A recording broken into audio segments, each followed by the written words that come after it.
Fernand Seref Foreman. He is the only nephew of the Emperor and the commander of the Imperial army in the last war. He is no longer the boy from Julia's memories, but a grown man whose name is the loudest name in the Empire after the war. And this is Julia Elidis. The girl is 22 years old. They met for the first time 9 years ago when she was 13. It happened something like this. The Marquis's wife, who did not recognize her as her daughter, lost her temper once again and locked the girl in an empty closet. It was terribly humiliating, but Julia was very little then and didn't know how to stand up for herself simply because she was too kind, even to those who didn't deserve it. And then he, Fernand, came up to her.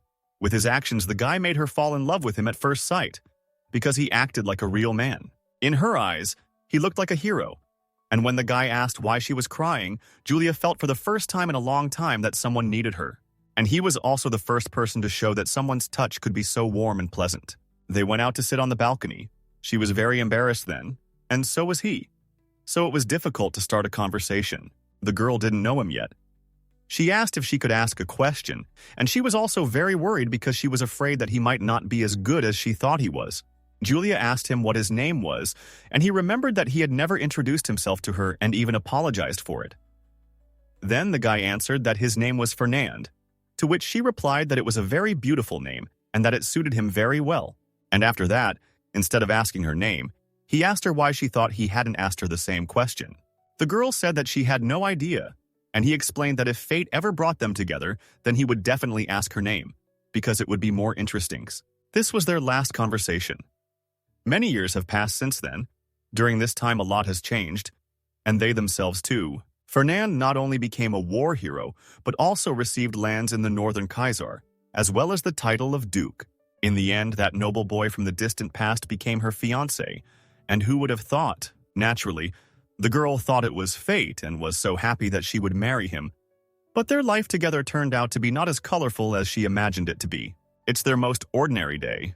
Julia came to him, and he, with his trademark cold look, asks what she's doing here, instead of smiling, giving her some kind of compliment or asking how she's doing. In such a relationship, the girl could not remain happy and cheerful.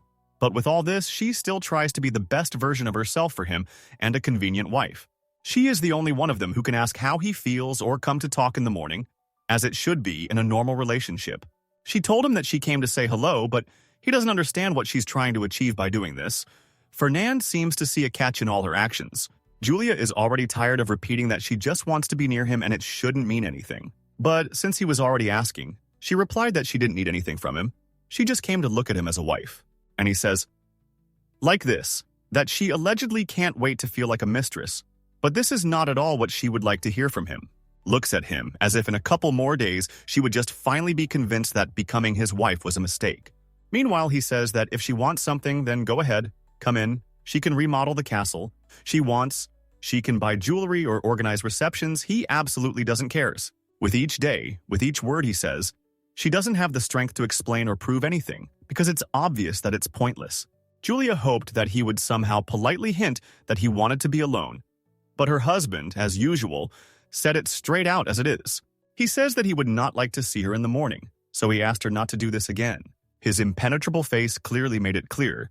Don't hope for anything. This man will never change, at least in relation to her. The lady is surprised at herself how she still has the desire to fight for this relationship, which has long since deteriorated. Even from the outside, it is clear that there was not and never will be a grain of feeling and warmth between them, which disappeared in the first week as soon as they got married. After the wedding, she and Fernand hardly exchanged a couple of phrases. He was always busy, and in general he was not talkative. She recognized him as a completely different person. He seemed not to be the nice guy she wanted to admire with his every look and word. Julia was constantly looking for the reason in herself, and did not notice how she began to focus too much on him, and forgot about herself. She stopped enjoying everything that surrounds her. She no longer cares how she looks, what she eats. She is oppressed by the only thought that her husband, with whom they should be as one, avoids her and says in plain text that he does not need her. While she was thinking about this, she didn't notice how the maid came up to tell her something. She said that Marquis Elidis was waiting for the lady in the reception room, but from her reaction it was clear that she was far from happy about it. The girl thanked him and promised that she would come soon because she needed to do something and get ready. She hasn't seen her father for a long time and already more or less understands what he wants to ask her. She just walked into his office, Clayton indignantly asked where her husband was. Weren't they married because lately he hasn't been seen anywhere and especially not together? She explains to him that he has too much to do at work, and she hides her eyes so that he doesn't see that she herself has no idea where or what's wrong with Fernand. Lucky that her father is not a very attentive person. He just heard her and did not check anything. Then he thought that since the guy was so busy, they probably didn't spend enough time together, so he decided to give them something. It is useful for men to drink it to maintain strength, but he knows from his own experience that if he were given it, he would at least be offended and would not even touch it, because it looks like humiliation. The man advises to simply add it somewhere to food or drink, but so that it is not noticeable. The main thing is not to sprinkle too much because the opposite effect may appear, and the girl doesn't even know how to react to this. She understands perfectly well that nothing can help them anymore. It's not that her husband has little strength. He doesn't relate to her at all and apparently didn't love her from the first day of marriage. Although her father didn't say this, she herself realized that it seemed like he thought that Fernand had a mistress. Although after such thoughts, Julia herself began to wonder if this was really the case. She is a little offended to realize that her father really thinks that this could happen, although she herself understands it. A young guy can't not have any kind of relationship on the side, considering that he has no intimacy with his wife. Finally, the man reminded her that he had always told her and would continue to tell her for a long time. A child is what will make their marriage real. After that, he said that she needs to know her place and be able to act, and it is also advisable not to waste time. Then he asked if she understood everything, as if he insisted that his daughter act this way and not otherwise, as if he knew better how she should act. Then he asked if she could handle it or not, and she was in a stupor that prevented her from thinking adequately and talking to anyone. If she at least ate her fill, that it would help somehow. But she doesn't need intimacy with a person who is not interested in it in principle. If they had problems with a lack of strength or something like that, that's one thing. But she sees that he simply doesn't love her, and here any supplements are powerless. Meanwhile, she returned to her room. While no one was looking, she decided to hide that jar because you never know who might come to her unexpectedly. She has just the right box. It's just a pity that it doesn't have a special lock so that even if someone wanted to, they wouldn't be able to see what's in there. She keeps repeating her father's phrase in her head that she should give birth to her husband's child, but if she does, she will be even more attached to him. She would like that without all these ideas and additives in food. They would be fine, like other people. But if she wants to achieve love, she will have to follow her father's advice. But before that, it is important to think everything through. Well, so that later she does not come to the realization that if there is no mutual love, then there is no point in achieving it. And she also feels very awkward that her father is starting to help her with these problems because they shouldn't have been there in the first place. And she is also scared by the fact that she does not fully know what this potion is.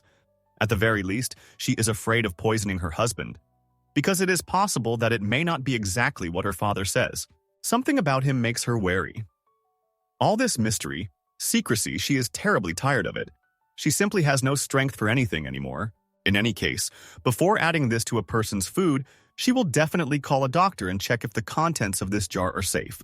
Even now, when she has to figure this out on her own, she feels lonely and like she's the only one who needs it. It's already evening. Today there's an incredibly beautiful sunset.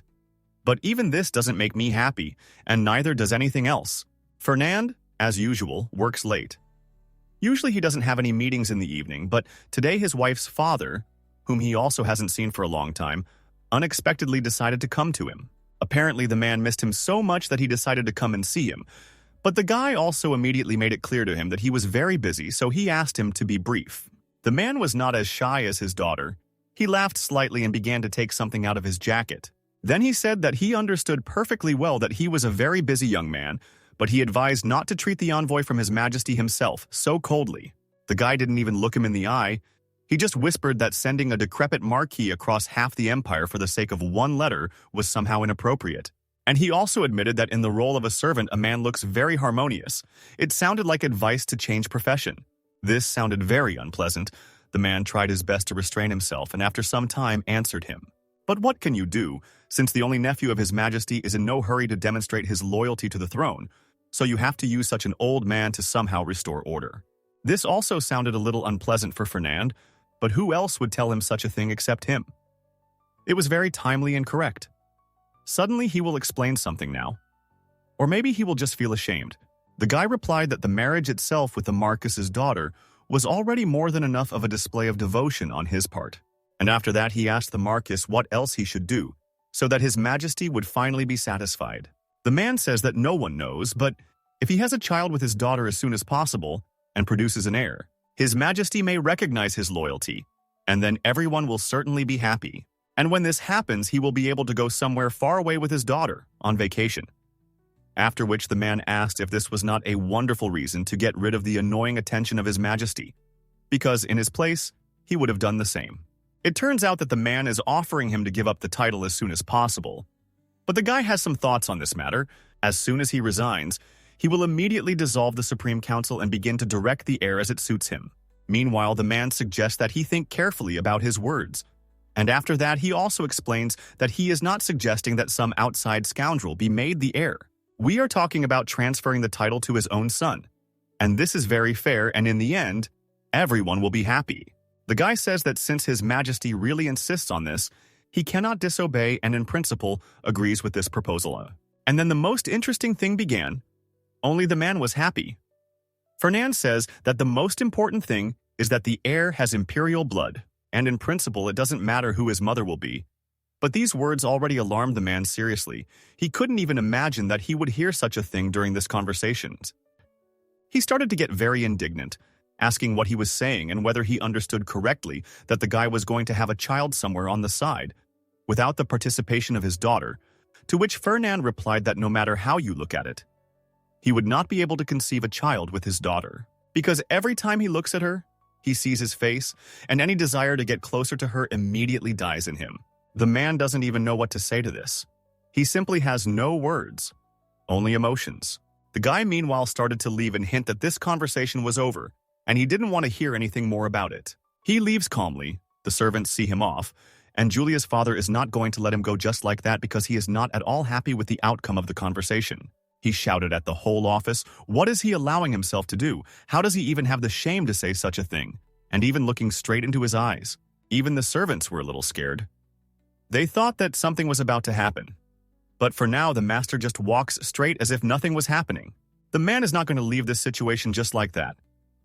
He hit the table with his fist hard, and even if the guy just leaves, it won't end there. He started calling him all sorts of names. At first he tried to keep his mouth shut, but it was impossible. Then he said very quietly, let's see how long this complacency lasts for you, and how quickly justice will overtake you and everyone around you. It turns out that he was in a hurry for lunch.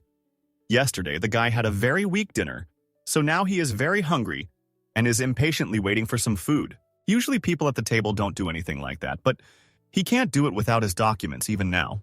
And then they announce that Her Highness has arrived, the door opens, his beautiful wife comes in, and he doesn't even look in her direction. It's as if he's deliberately showing with his whole appearance that he doesn't care about her, no matter what she looks like. She already understands this, that's why she came in with a sad face. She herself doesn't remember the last time she smiled, so it's not surprising. She calmly sat down at the table, not even trying to talk to him, because after the last conversation she had no desire to do so. Julia promised herself that until he spoke to her himself, she wouldn't even greet him.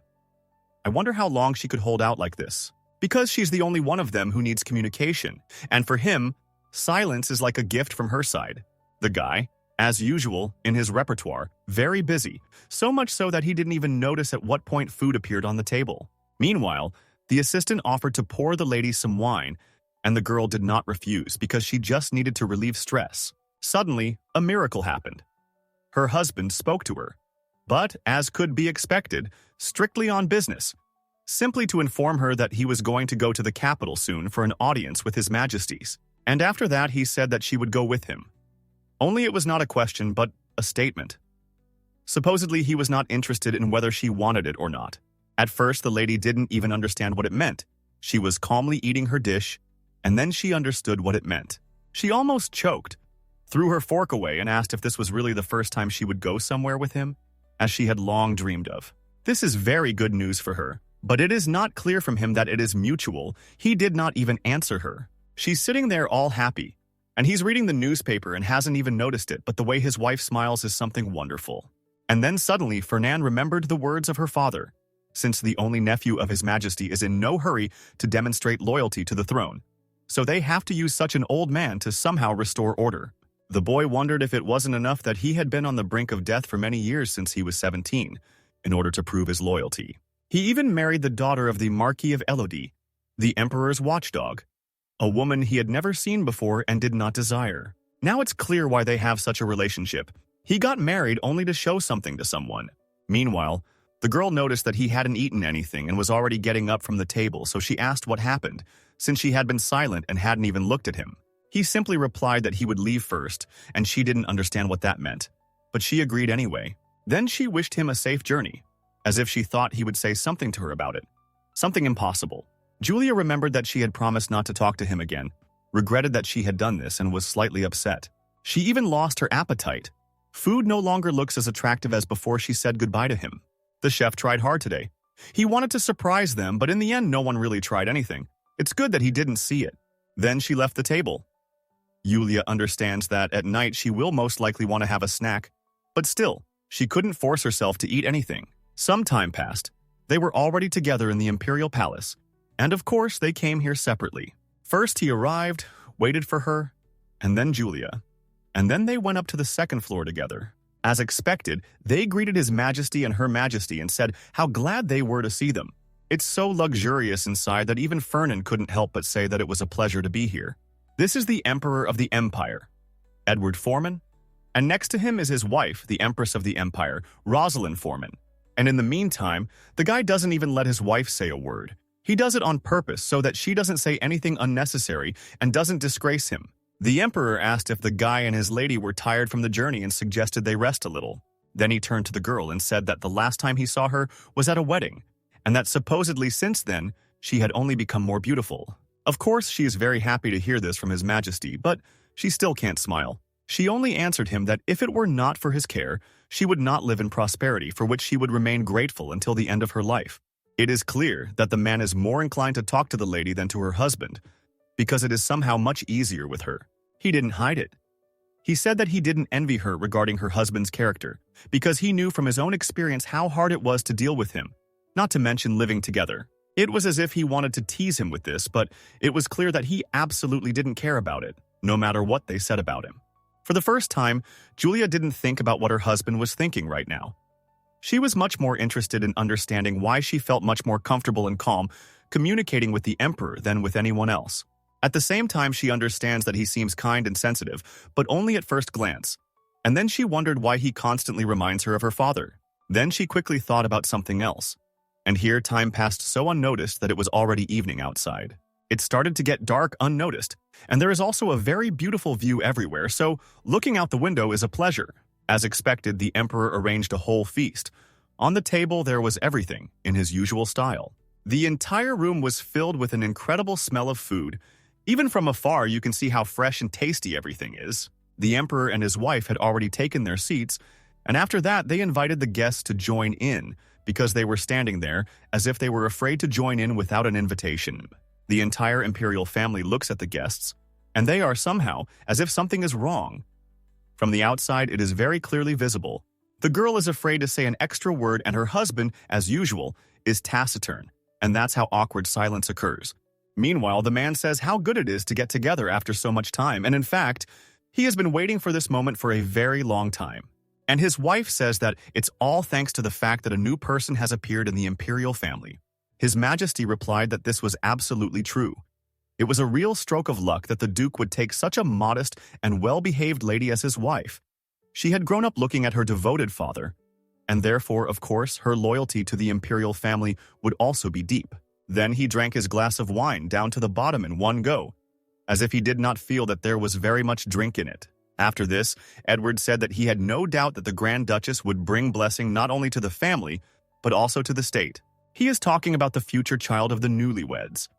The man hopes that for the good of the empire, they will hear some good news from them as soon as possible.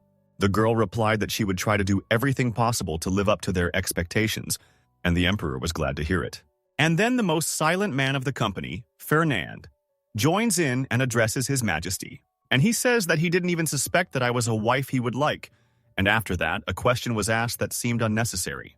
The guy asked why the emperor gave the woman he liked to him and didn't keep her for himself. This looks like the beginning of a conflict. It is already clear from Edward that he did not like it, and very much so. His Majesty's children know their father very well and understand that something serious is about to begin. You would think that the guy would stop throwing around such phrases at this point, but he only started offering that if he wished, he was ready to dissolve this marriage right now. After that, he asked his wife what she thought about it, and she started to shudder because it was unclear what was better here, to remain silent or to agree with him. She clutched her dress tightly so no one could see, trying to quickly formulate an answer that she hadn't even thought of yet. And then Rosalind decided to intervene. She told the lady that she could not answer and turned to the Duke to make it clear that the joke had crossed all acceptable boundaries. And then her husband supported her because he was of exactly the same opinion. He says that everything is correct. Such humor is out of place here, although he is sure that the Duke hardly wanted to insult him. And after that, he lightly hit the table with his fist and asked if he understood everything correctly or if he was still wrong. He looks at him with such a menacing look, as if trying to hint that one more wrong word and the guy will regret it. Fernand explained that he had simply been misunderstood and said that there was no way he could have said such a thing seriously. He just wants to demonstrate his commitment to the Imperial family in accordance with his orders. With all this, the tension in the hall is very clearly felt, which was created absolutely on purpose. Everyone is already tense. The light atmosphere that was there at the very beginning has disappeared somewhere. No one could have imagined that the situation could change so abruptly. Now it is unknown how it will all end. It is impossible to guess anything.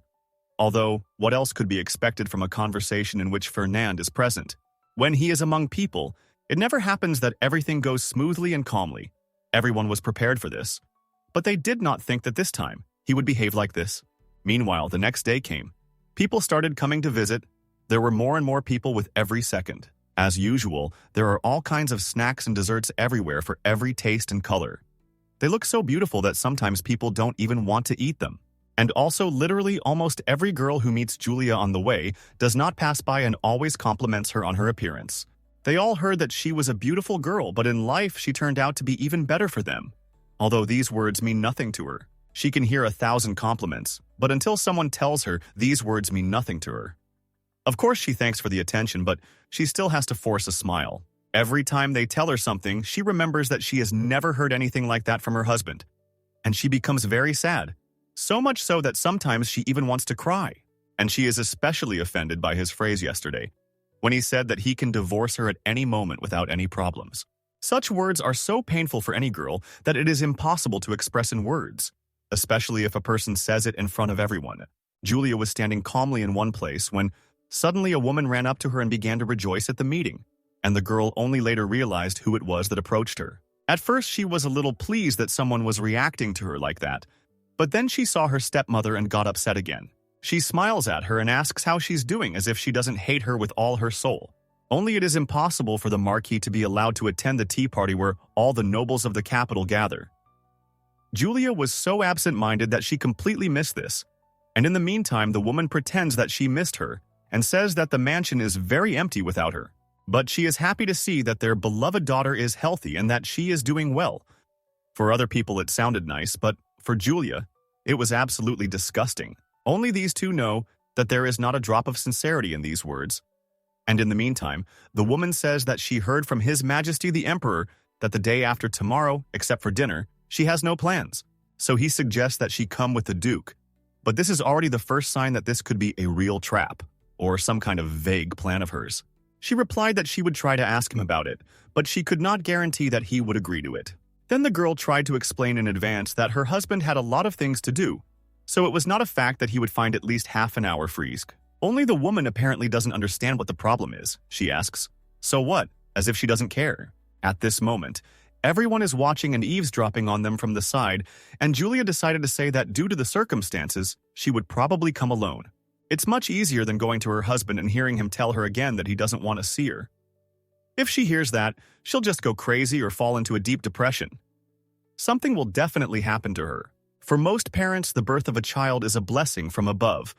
But for Julia, it seemed that this did not concern her, because for the Marquise, her existence was only a stain on her reputation and a weakness. She simply hated her. The whole time, the girl didn't hear a single good word from her.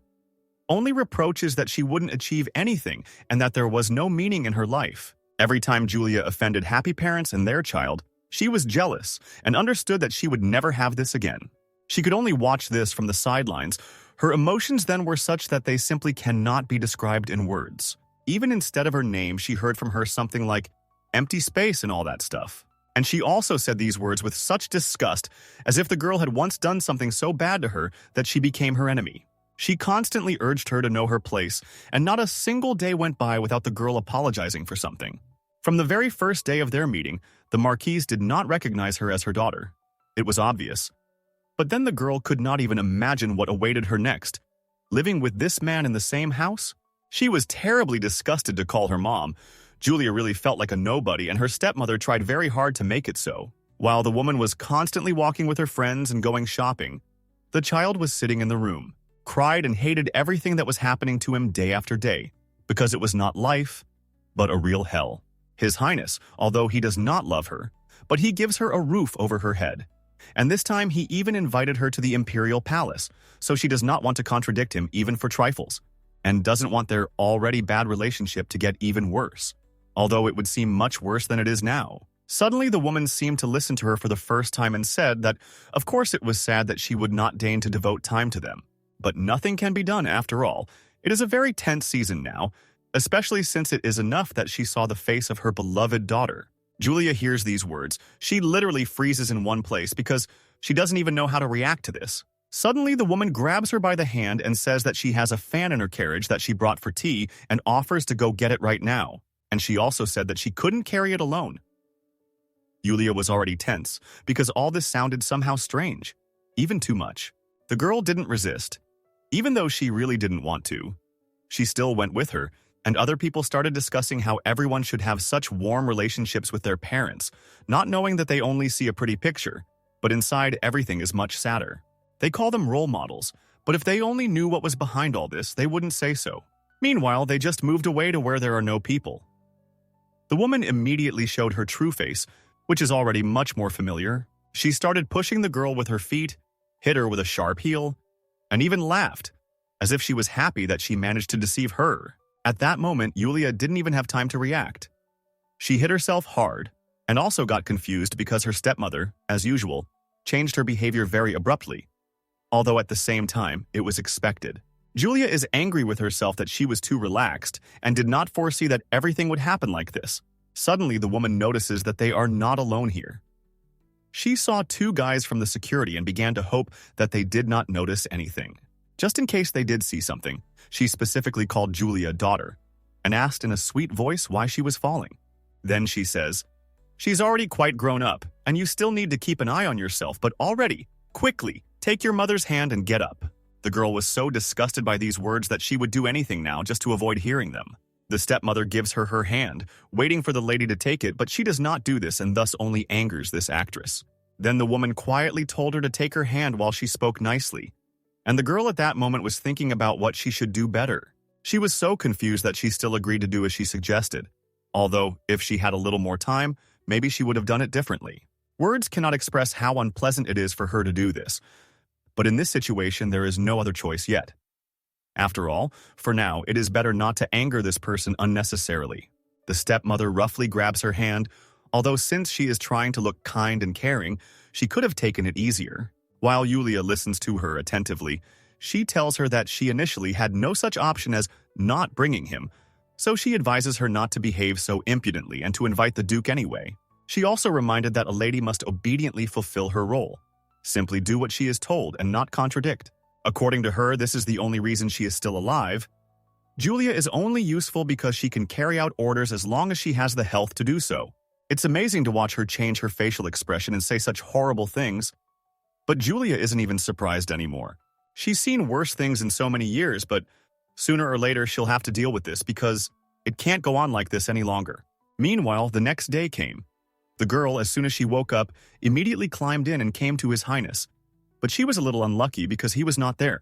The butler noticed that she was waiting for a long time, and so that the wait would not be so tiring, he offered her chamomile tea, which is quite calming.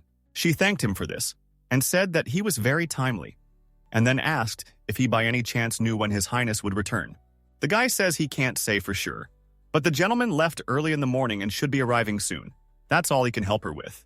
And meanwhile, the lady wondered whether she had the right to be here, because she had some doubts about it. One can only hope that he won't be angry that she came in without permission, because she wouldn't have been able to do it any other way.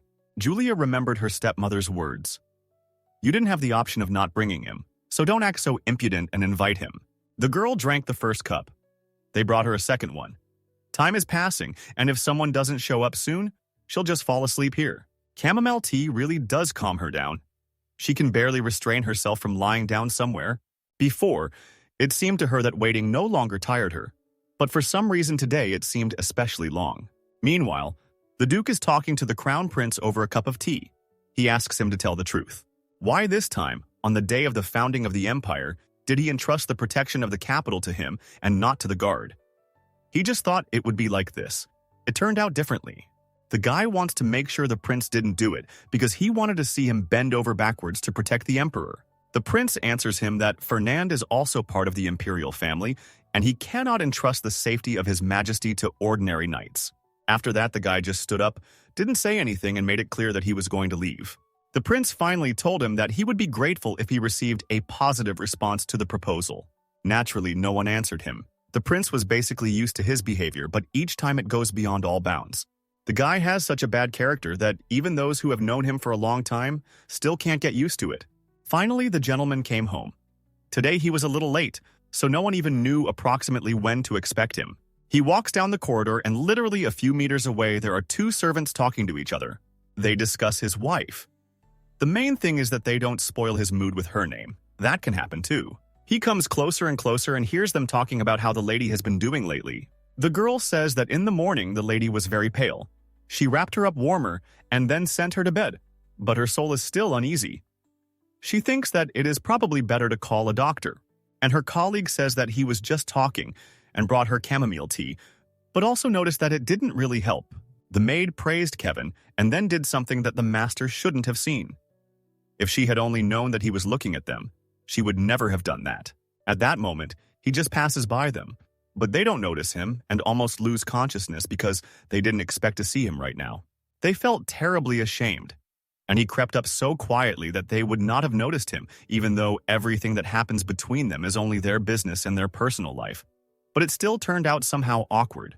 In the end, he just walked past, didn't even say a word to them, thus leaving only a lot of thoughts because if he had at least said hello, they would have felt at least a little better. Meanwhile, the girl thanked the guy, but he didn't understand what she was thanking him for and asked what he had done for her. She asks, "How is that? What's wrong?" Because they had such a good conversation that she will now be in a good mood all evening. The Duke has already entered his room. He doesn't suspect anything. He closed the door behind him and calmly changes his clothes before going to bed. The guy takes off his outerwear. He doesn't even think that at night someone might surprise him or something might happen. He doesn't expect it. And then he turns his head to the side and sees his wife lying on the sofa. Although after the last conversation it seemed to him that she would not dare even come near this room. One might think that the very second he noticed her, he would grab her and throw her out of the room, but a whole minute passed and he calmly looked at her. The girl apparently decided to wait for him anyway, even though she came in the morning and didn't leave here once the whole day. The guy remembered the words of the servants who were discussing that something was wrong with his wife and immediately decided to move her. He, as usual, looked at her with a displeased look. He apparently doesn't care that she's feeling bad. He's only concerned that she's in his room. Then he said out loud that she was nothing but trouble, that she weighed much less than he thought. Surprisingly, instead of taking her somewhere, he deigned to carry her to his own bed. Although one would think that if she touched that place in his room, he would simply hate her. Here he is already covering her with a blanket, and this is the most genuine care that could be expected in such a situation from anyone, but not from him.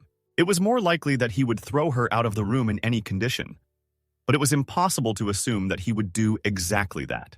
It's impossible to believe that he gave her the opportunity to have a normal rest. I wonder how she will react to this when she realizes what happened. The girl is lying on this bed for the first time, and the most interesting thing is whether he will lie down with her, and if not, where will he spend this night? The guy didn't even go to sleep in another room. He settled down on the couch. We can consider that this is his first male act towards her. After some time, he woke up, remembered that he forgot to change his clothes, and then didn't want to sleep at all. Meanwhile, Julia dreams of her mother. The girl cries because only this person evokes warm emotions in her. When they were together a long time ago, it was the best and happiest period in her life. Something like this will probably never happen again. She is the second to reach out to her another in a dream, and points with her finger, exactly in the direction where her husband is sitting opposite her. She opened her eyes slightly, saw him on the chair, and at that very second realized that since she was seeing him from that angle, it meant that she was now lying on his bed. At first, she had the thought that it might be a dream, but then she decided to play it safe, got up. And as it turned out, it wasn't a dream. Julia can't find the words to say something to him. She wants to apologize and ask what's going on. And most importantly, how did he allow this to happen? So that she moved from the sofa to his bed. And she doesn't know yet that he himself decided so. So she has nothing to apologize for, except for the fact that she spent the whole day in his office. Only now the girl wondered how she could have ended up here, because she clearly remembered that before this, she was sitting on the couch, and even if she had been out of her mind, she would never have allowed herself and would not have dared to move to the bed under any circumstances. She was already expecting a scandal, but he started by saying that, according to the doctor, she most likely had a common cold. Julia didn't notice anything like that. She didn't even notice that someone was examining her while she was sleeping with us. Then the girl looked to the side and noticed something like medicine on the nightstand, but she had no idea what it was exactly. It turns out that while she was sleeping, her husband took care of her and called a doctor. But this was very unexpected from him, and such behavior even bothers her a little. Of course, she thanked him for everything he did for her, but at the same time the lady is afraid that he will remain silent as usual and kick her out of here. She began to explain that she probably fell asleep without noticing it because of her illness, and then said that he could have woken her up and asked her to go to her room to rest himself. Meanwhile, he asks her to explain why she came into his room and why she couldn't just ask someone to let her know when he was coming. He listens to her attentively, and the girl, out of habit, is afraid to talk to him because he can get angry at any moment for no reason. But she still explained that she just needed to tell him something, to which he replied that he was listening to her carefully. Julia tries to find the right words because that's the only way to do it with him, because any word can cause an overly violent reaction. And then she sees that he is wary and dares to ask why he is reacting like that. She hasn't even said anything yet, especially since they are husband and wife, and, as it seems to her, there should be no need to be wary or tense now. In the end, she herself became more nervous than he was and already changed her mind about talking about what she came for that morning. Her whole face turned red. There was a slight tremor in her voice. The guy could have asked her now why she was so tense, but he didn't. Apparently today he decided to pity her in everything. She tells him that she will probably go to her room to sleep and thanks her husband again for his concern. And he smiled suspiciously and walked up to her very sharply, as if he wasn't going to let her go so easily. Fernand says that she is right, they are husband and wife, but Julia does not understand what he is getting at, because before he could go crazy from just a hint that they were a couple, she became even more afraid, looking very closely into his eyes to immediately figure out how quickly his behavior would change. The guy didn't explain anything, he just said that he wanted to have their wedding night right now, only he said it as if he didn't care what she thought about it. He started touching her very slowly. Then he makes it clear that he is going to take off her clothes, and she cannot believe her ears and eyes. Right after that, he started telling her that she would like everything and that there was nothing to be afraid of here. But she simply couldn't keep up with his train of thought. Julia simply didn't realize how dramatically his attitude towards her had changed. She asked him to wait a few minutes so she can get her thoughts in order, but he doesn't care about anything like that. He grabbed her hand roughly and made it clear that she didn't have time because it was enough that he wanted it. Fernand took a dominant position, and at that moment she was thinking that, firstly, she wouldn't be able to run far from him, and secondly, she had no idea how cruel he would be in this regard. She won't even have the opportunity to complain about anything or ask him to stop, because he simply doesn't care. And she doesn't even have time to tell him anything. He interrupts and hints that all she can do is accept it. The guy has already managed to take off almost everything he was wearing, but she doesn't recognize him and still can't understand whether she's not as disgusting to him as she used to be.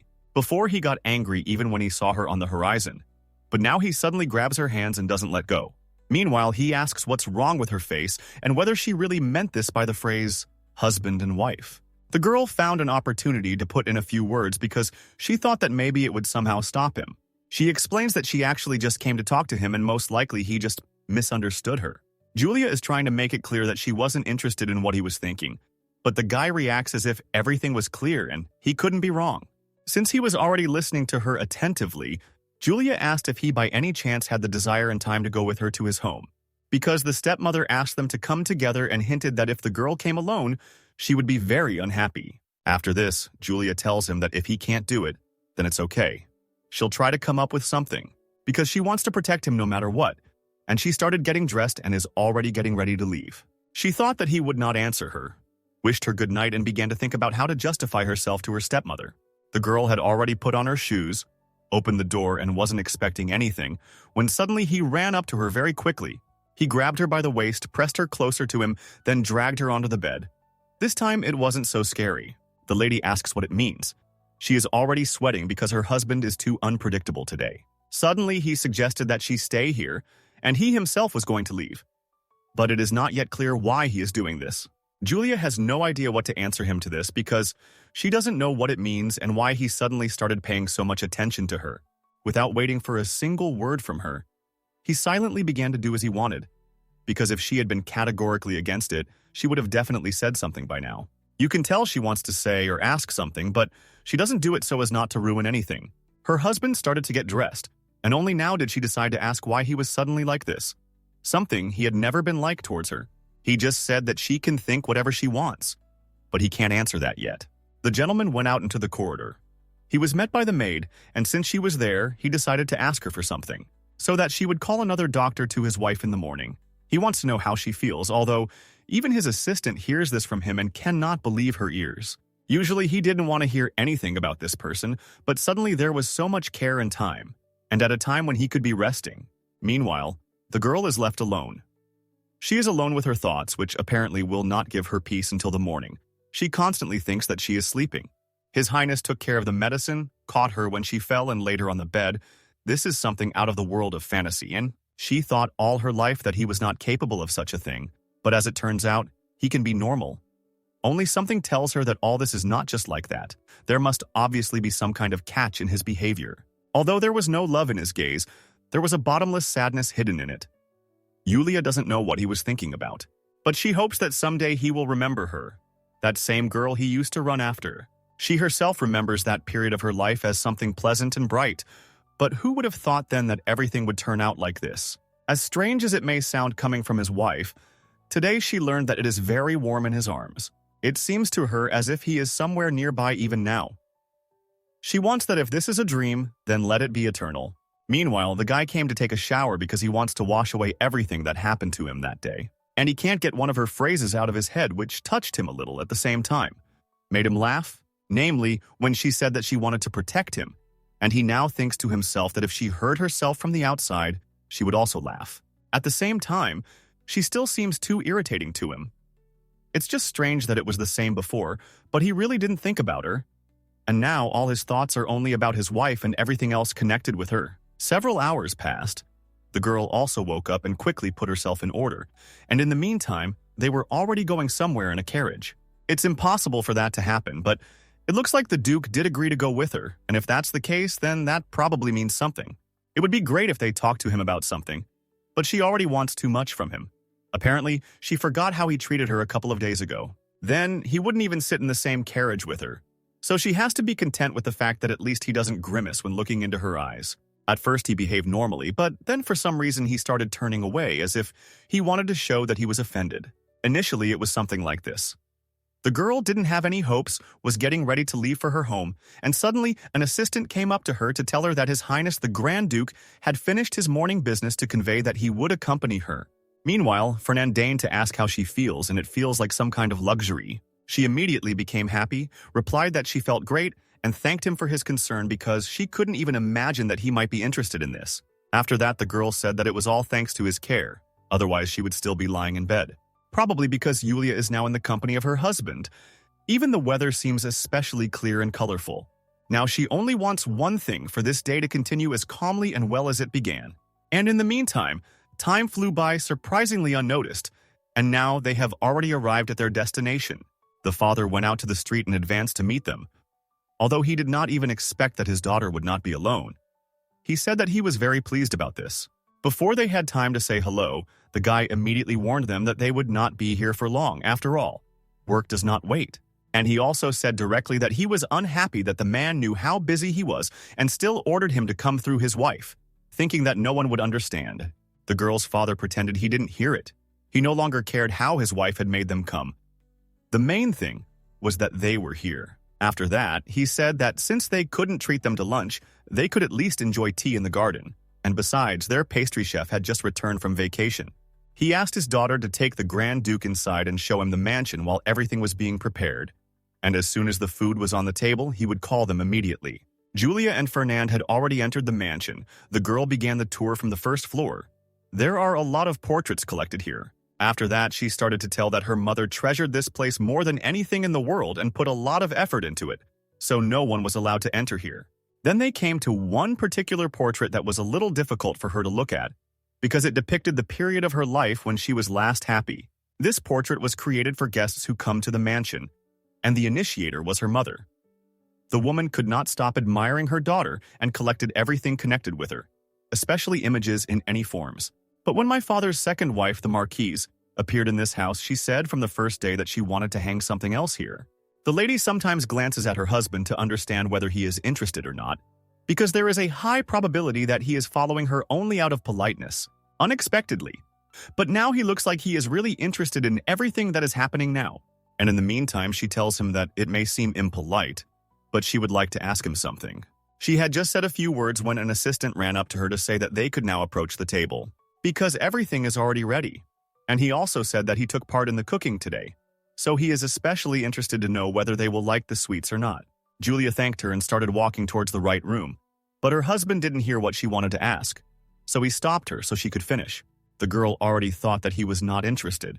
She was pleased that he was not as cold as before, but for some reason she replied that it was no longer important, and if she wanted to discuss it again, she would let him know about it. She just decided not to rush because she thinks there is no point in rushing. Especially now, it is better to focus on the main thing for which they came here. The girl apologized for having interested him in vain, although she even liked it. What's there to hide? Then she thanked him for making time for her, despite his busy schedule, but she thought that she should give importance to the time spent with His Highness. They were told that everything was ready, but the assistants were still setting the table, which is very strange. The man apologized for what happened. He didn't want to rush them unnecessarily, and to make time go faster. He started asking how he liked the mansion. Usually in such cases, people say that they like everything, but the guy is a straightforward person, so he said that there are too many pictures here. The man began to justify himself, saying that his wife loved art very much, which is why there was so much of it in this house. And he also said that his wife especially loves the portrait of Julia, which is a real, blatant lie. After he talked to the guy for a bit, he walked up to his daughter and asked if she would mind going away with him for a bit, because he bought her some jewelry and dresses, but he doesn't know if she'll like them or not. Then he remembered that the Grand Duke might get bored, so he immediately came up with something for him to do. He suggested reading their proposal for city business to somehow pass the time. While two guys with documents approached him, a man could be heard saying that he couldn't wait to see how good the jewelry would look on Julia. In fact, he simply took her out into the garden so that no one would disturb them while they talked. The first question his father asked was how the Grand Duke had been doing lately. Are there any suspicious rumors? For example, has he started going out too often? Or maybe there were suspicions that he started dating another girl. To which she replied that she didn't know for sure, except that he was very busy, although her father clearly expected to hear much more from her. He indignantly asked what she was doing in the ducal mansion and whether she had used the medicine he had given her last time. In fact, she somehow completely forgot about him and now doesn't know what to answer, and if she takes a long time to answer, he will definitely suspect something and may not even believe her words. And then it started. He starts pressing with questions about why she's hesitating and whether her father should himself slip it to the Grand Duke. After this, he also asked her if she had forgotten by chance that he had repeated to her repeatedly that if the engagement with the Grand Duke was not valid, then she will automatically cease to be his daughter. So he insists that she give birth to his child by any means necessary, unless of course she wants to be abandoned like her own mother and rot alone for the rest of her life. And even if her body, like then, is not ready, you can simply use the medicine and force him to spend the night with her. The girl was indignant. How could he say such a thing?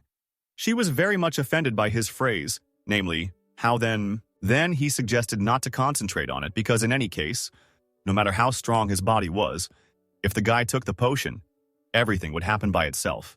The girl doesn't believe that her own father is saying this. She tries to ask him if he's gone crazy, and he asks her to stop thinking about her own things and just listen to him. because that's the only way he, and their family can survive. He asks her to use what she was given and slowly seduce the Grand Duke to the best of her ability, and he will get as much medicine as needed. The man thought that if they were gone too long, the Duke would suspect something, so it was better to go back already. After such a conversation, she decided for herself that she needed to immediately go back and throw away this terrible medicine. Meanwhile, the man called his assistant and said that, as he had heard, the Grand Duke was not one to be easily fooled, so he needed to get an even stronger potion and give it to Julia. Meanwhile, Julia had already returned home. She ran to her room so quickly that she didn't even have time to say hello to anyone. Melissa was cleaning her room and was even a little scared when the lady ran in here so abruptly. The girl asked after the things were brought in while she was not there, whether anyone had cleaned out the place, for example, the storage boxes. Melissa asks if something happened or if something is missing, and Julia looks inside and realizes that there is nothing there anymore. She clearly remembers that she locked this box tightly and nothing could have disappeared from there so easily. She said that one thing she kept here disappeared, but it seems the assistant has no idea how it happened and who could have done it. The assistant also does not understand how a thing that was locked could disappear, because not one of the maids, unless she is crazy, would dare to touch anything in this room. Then she says, "Who knows? Maybe there were some impudent people." She decided to question the servants and maids and then promised to definitely find the missing item. She didn't notice how the Duke was on the way. She bumped into him and felt terribly awkward, because if he was in a bad mood now, then soon everyone would be in the same mood. The guy asks if they have lost something. It's as if he is eavesdropping on the conversation and understands perfectly well what is going on here. Then he allowed the maid to run on and went up to his wife to ask what had happened to her. She doesn't even know how to tell him correctly and whether she needs to tell him anything about it at all, which she seriously doubts. The guy didn't even hear her answer. He started saying that no matter how much she searched, it would still be in vain. And then he took something out of his pocket that she never expected to see in his hands. At that moment, she wanted to fall through the ground so that she wouldn't have to explain anything. He asks if he understands correctly that she needs this, and she freezes in place and is afraid to even blink once more. Julia asks how he came to this conclusion. That he said that, in fact, he has the same question and he thinks that she should answer it. Why did she suddenly need a potion that is impossible for an ordinary person to obtain, and which is used for special purposes that he knows very well? Then he laughed and said that she pretended to be an innocent lamb so well that he didn't even suspect. She kept talking about responsibility, about the fact that they were spouses. But in the end, hiding behind a sweet face, she ran and looked for medicine to give to her own husband. He thinks she must have had a lot of fun leading him on and deceiving him all this time. On the day he visited the Imperial Palace, upon his return he saw Julia enter his bedroom without asking and fall unconscious. For some reason he felt sorry for her then and was surprised at how this could be. She didn't wake up for several hours. She was in agony, as if she was having a nightmare and he couldn't leave her side. And only after a long time did she open her eyes to call him, looking with a clouded gaze. A woman with an absolutely pure look. A woman who seems to be like a marquise, but at the same time, no. A woman whose true intentions are difficult to discern. Unlike her father, who is as simple as 2 kopecks. She pushed him away with a look as if she was about to cry. Then her small, trembling body seemed too fragile to him. He felt guilty watching her rise to leave. The thought of her taking charge of his protection, being a little crystalline, was ridiculous. Pity, guilt, and confusion. It was Julia who made him experience these mixed feelings, and her mere frail appearance moved him to the depths of his soul. Because he had given in to such trivial feelings. Some time passed and suddenly, the Duke's assistant comes to tell him something. He said in advance that I was something interesting, so the guy was already intrigued. The assistant says that the Marquis was secretly talking to the lady, and he recorded their conversation verbatim before they noticed. After the gentleman read all these notes, the assistant tells him that maybe this is just grumbling. But beautiful flowers have many thorns, so he advises not to trust his wife too much, otherwise it could end badly.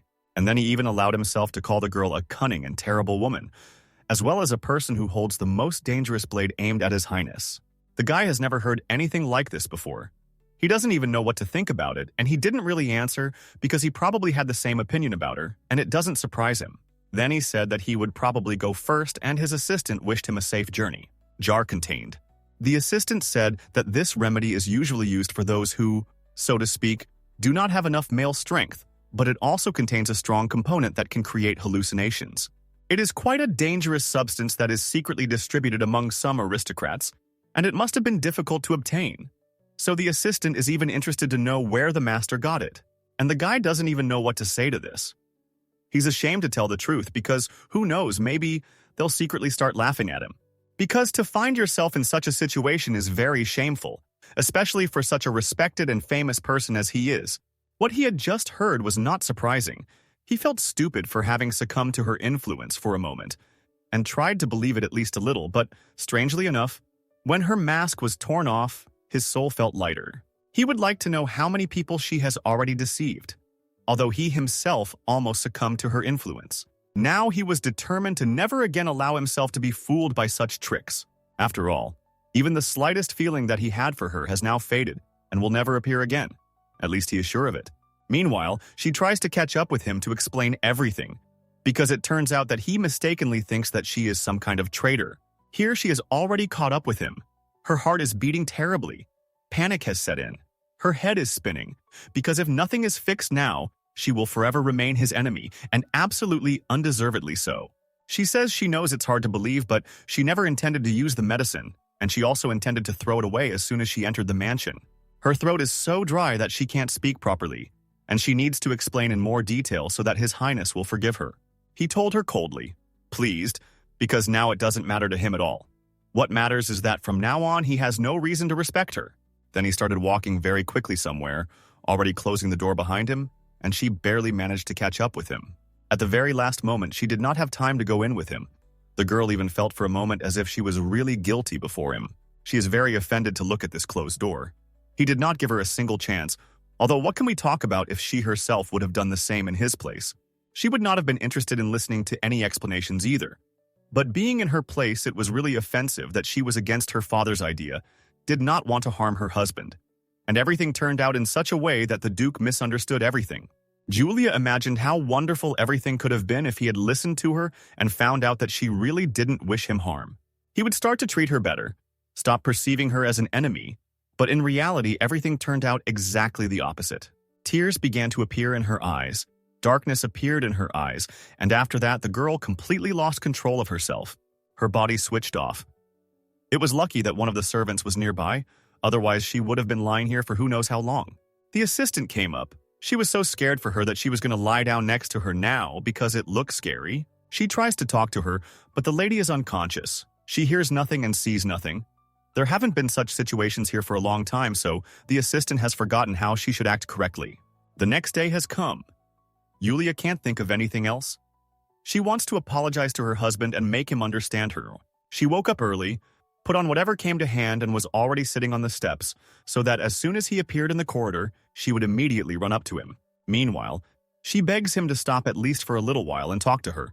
But with every word she says, she only loses her temper. The guy reminded her that he had previously asked her to refrain from coming to him in the mornings, and she was trying to explain that if not now, then later, she would certainly not be able to see him. The Duke pushed her hand away and asked why she didn't understand the first time, and how else she should be explained so that she would stop bothering him forever.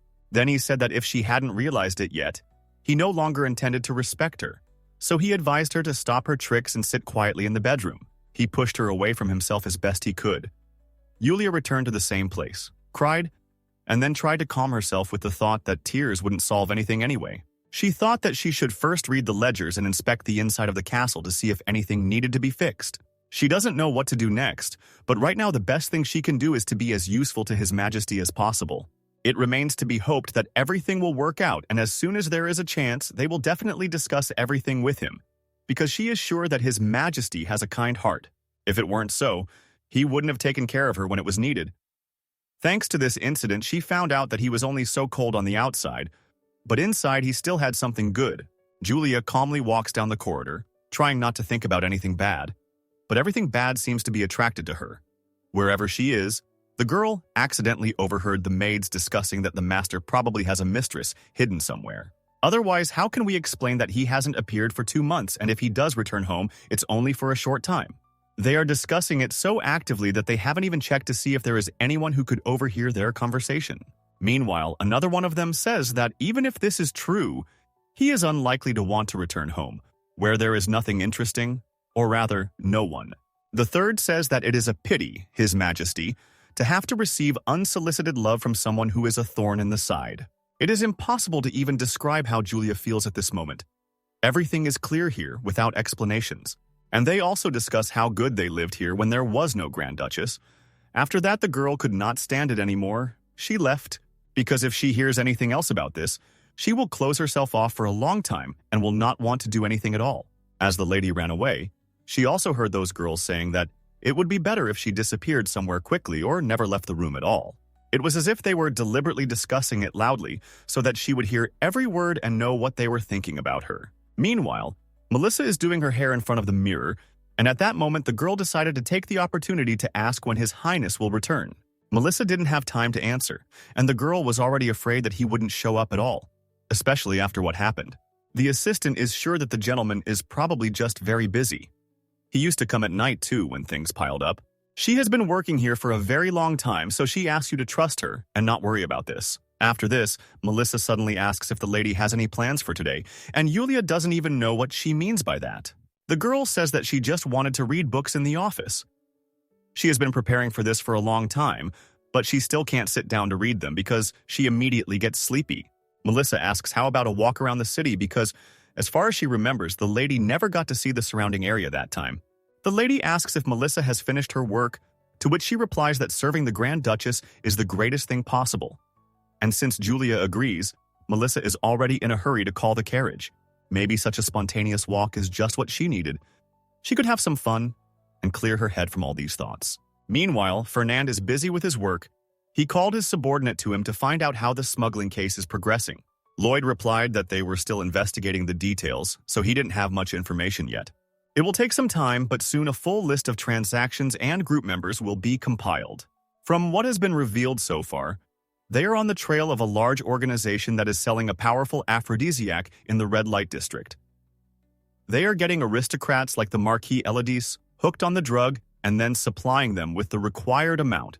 Lloyd also clarified whether he understood correctly that the gentleman wanted to destroy the entire network so that the Marcus could not escape. Smugglers are hard to spot. They usually hide in the shadows, but the assistant will still do everything possible to get to the truth. Fernand warned that he was particularly interested in those involved in the trade, starting with the Marcus and those behind him. The guy promised that he would do everything possible, especially since he has long been aiming for a promotion, so this matter is special for him. He must show the maximum of his capabilities. After this, the assistant seemed to start talking to himself. He reasoned out loud, why should the Marquis get into trouble? He would end up in a noose. This is an idea for senseless risks. For him, all this is very strange. He understands perfectly well that he is a pawn that can be sacrificed at any moment. But at least his self-confidence can only be envied. Then Lloyd thought a little, and said that he would dare to ask whether the gentleman was planning to assign his children to the Grand Duchess. After all, she can cooperate with the Marquis, and wouldn't it be better to destroy the danger at the moment of its origin? This would at least save unnecessary trouble. Especially when the Marquis Elodis used his own daughter as a shield. He did a lot of work, raising her to be the perfect tool. As soon as the guy heard this, he immediately ordered him to leave here, as if he was afraid to splash out his anger on him right now. The assistant noticed that as soon as he mentioned the Grand Duchess, Fernand went crazy, as if she were as dear to him as a person. When he was already leaving, at the very last moment, he decided to mention that between the preparations for the day of the foundation of the Empire and the attacks of monsters on the borders, he was not sure that he had been informed about this. So he wants to ask if he has heard anything about any unrest in his lands lately. It just so happened that when he started telling him about it, exactly the same situation started happening with the gentleman's wife and Melissa. They just went out for a walk at that time. The weather was beautiful outside, nothing foreshadowed trouble. It was supposed to be a quiet walk, but it turned out a little differently than they wanted. Two guys suddenly come up to them, knock a new bouquet out of their hands, and each of these guys takes on a girl. It feels like they've been chasing them for a long time. Melissa and Yulia didn't even have time to see their faces. They're in complete shock now and don't understand what they did to be detained like that. The one who holds the lady tells her that if she does not twitch and goes with him, he will reward her generously. And at the same time, the assistant reports to the gentleman that unknown groups are terrorizing young nobles. Apparently, the girls just encountered such a group. It's good that they don't know about it yet. Otherwise, they would have already lost consciousness. According to the available data, these people are engaged in extortion and trade, only not the usual kind, but the kind that is directly related to people. 7 deaths have already been recorded over the entire period, And no matter how it sounds, if no one helps them now, there may be 2 more of these cases. Once upon a time, when the girl was little, her childhood was so wonderful that it can't even be described in words. She associates her mother with something beautiful, bright, warm, and love. Then she told her daughter that when Julia gets married, her mother will make her a bouquet of lilies of the valley, a memory from those times when she vaguely remembered even her own mother's face. But no matter how much time passed, her gentle voice and words about lilies of the valley remained forever in her memory.